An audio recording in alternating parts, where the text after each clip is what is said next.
भक्तों के हित के लिए ही तो भक्तन हित लागी, भक्तों के हृदय के हित के लिए ही अवतार धारण करना पड़ा। एक ही उद्देश्य था, क्योंकि जिन भक्तों को वरदान दिया वो वहां से यहाँ आना ही पड़ेगा। निराकार से साकार उन्हें बनना ही पड़ेगा। सो भक्तन हित लागी, प्रणत कृपाल चरण अनुरागी। अरे जिन भक्तों का अनुराग भगवान के चरणों में है और जिनको वरदान दिए, उन वरदानों को पूर्ण करने के लिए निराकार से साकार होकर धरती पर उतरना पड़ा। अवतारयन्ति इति अवतारा, ऊपर से जो नीचे उतरता है उसको अवतार कहते हैं। जैसे किसी पिता का बालक समुद्र में धोखे से गिर जाए और वो पुकारे, पिताजी पिताजी बचाओ बचाओ बचाओ, तो पिता अपने बालक को बचाने के लिए समुद्र में भी कूद जाएगा। कि देखता रहेगा? नहीं देखता रहेगा। ऐसे संसारी बालक जब इस पृथ्वी पर पाप होता है, पाप का अत्याचार बढ़ता है, चारों ओर हाहाकार होता है, तो भगवान का अवतार होता है।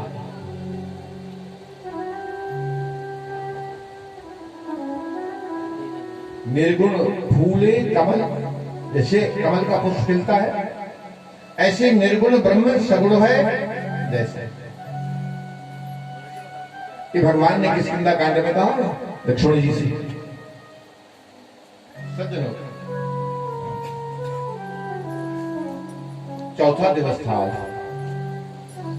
और राजा परीक्षित से सुखदेव जी ने कहा कि परीक्षित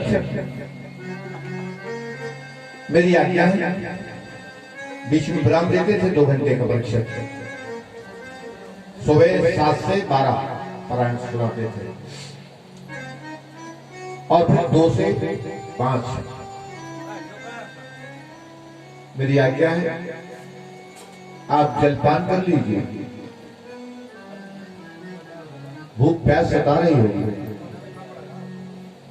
नैषात अति दुस्सहा, सुखदेव जी कहते हैं नैषात अति दुस्सहा शुनमान व्यक्तोत अभिबाधते। शुनमा माने होता है क्षुधा, भूख। शु माने क्षुधा, मान माने प्यास का दुख अति दुस्सह है, ये सहन नहीं होता। बिना अन्न के रह सकता है वो कई दिनों, लेकिन बिना जल और वायु के नहीं रह सकता है, जीवित नहीं रह सकता है। बताएं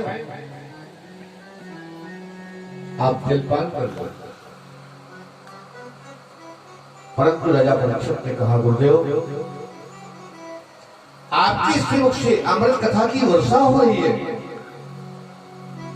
और वो वर्षा अमृत कथा को हम कानों से पी रहे हैं, इसलिए हमारी भूख और प्यास दोनों की तृप्ति हो गई।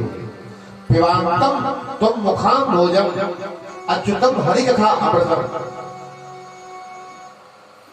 सुखदेव जी उदाहरण देते हैं, बोले बेटे परीक्षित, महाभारत पूर्ण हो गया था,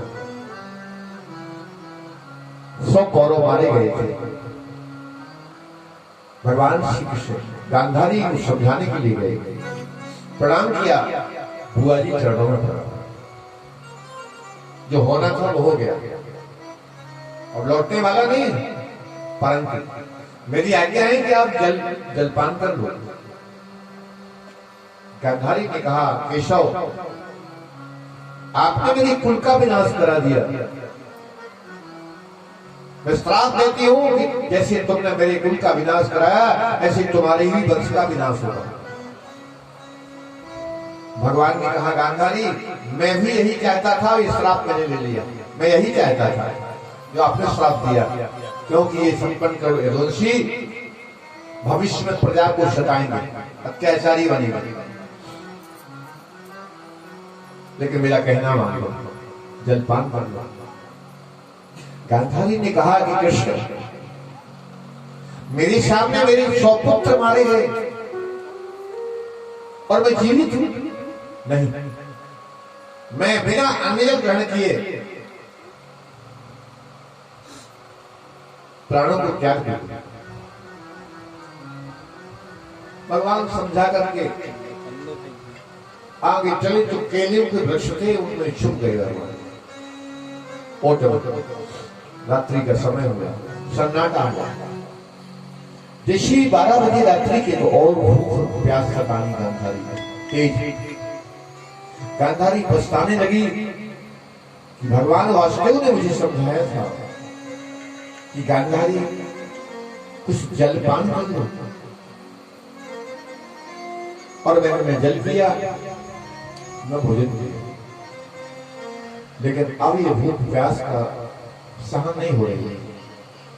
उसी क्षण भगवान वासुदेव ने महाभारत की दोथों के बीच में गांधारी के सामने जैसे एक आम का वृक्ष प्रकट कर दिया। नन्हा सा वृक्ष है और डालियां लगी इसमें, छत्र की तरह पके पके आम के फल लगे। गांधारी ने देखा चारों ओर कोई नहीं दिख रहा है।